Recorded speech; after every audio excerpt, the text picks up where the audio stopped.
အခုဆိုလေးပင်ဒါဇက်လေးနော်အတီးရဲ့ချီထိုးပုံလေးဟောဒါဆိုရင်ဒီရဲ့အောက်လူကအရှည်ချီထိုးလာမယ်ဒီမှာချိတ်ပြရမယ်ဒီပြလာမယ်သူကဒီနားလေးမှာချိတ်ပြရမယ်ပြီးရင်ဒီနေရာမှာထိုးပါနော်ဒီနေရာမှာချိတ်မယ်ပြီးဒီနေရာလေးရချိတ်မယ်ဒီသူ့ရဲ့ဥစ္စာဒါချိတ်နော်ရှိရဟာဖွင့်လို့ရတယ်ရောက်ကချိတ်ပြီးတော့ထည့်ပြရနော်ဟောချိတ်ပြီးတော့ထည့်မယ်ထည့်ပြီးရောင်းနိုင်သွားမယ်သွားပြီးတော့ဒီရှိကိုထိုးပြရအောင်နော်ဒါလူပါရှိရဲ့ချီလူပါတူလူပါတွဲတွေလာတယ်ပြီးရဟာဒီမှာပြီးရဟာနော်ဒီမှာချိတ်တယ်ပြီးရင်ဒီမှာထိုးမယ်ချိတ်မယ်ပြီးရင်ချီချင်းဝင်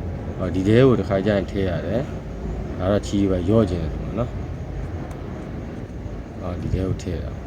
အောင်အခုမထည့်ဘူးဒီတဲပဲတွားထားတယ်ပြီးရင်သူကတော့ရှေ့မှာပဲပေါက်ပါတယ်နော်နောက်မှာပေါက်ပါအောင်ဒီကရှေ့မှာပဲပေါက်ပါတယ်နောက်မှာပေါက်ပါနော်အဲဒီထူထည့်ပါအက်ကချီရတယ်ဒီမှာအနှစ်ချောင်းရှိရလောဆယ်မှာတစ်ချောင်းပဲတုံးတယ်ဒီကနေလာတယ်ရရောက်ထည့်လိုက်တယ်အဲ့ပြီးတော့သူကဒီနေရာမှာချိတ်ပြီးတယ်ပေါ့နော်ဒါမှမဟုတ်ဘူး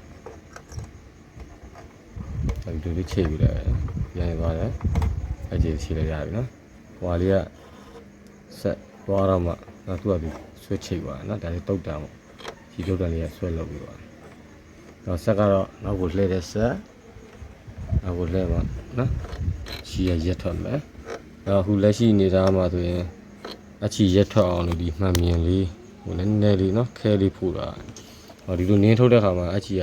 တားပါနော်ဒီချီကမင်းထုတ်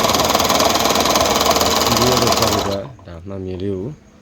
တော့ဒီမှာဒီပေးရတဲ့ခဲလေးနဲ့ပိုးပေးထားတာနော်သူက original မှာဘယ်လိုရှိတယ်တော့မသိဘူးတော့ဒီမှာနင်းထွက်ချီမထွက်လို့နော်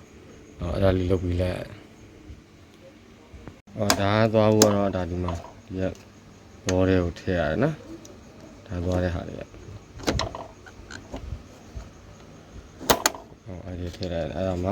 သူကဓာတ်ကိုနော်အဲ့နဲ့အတူတူလဲပြီးဆိုရင်အဲ့နဲ့တူပြချရနော်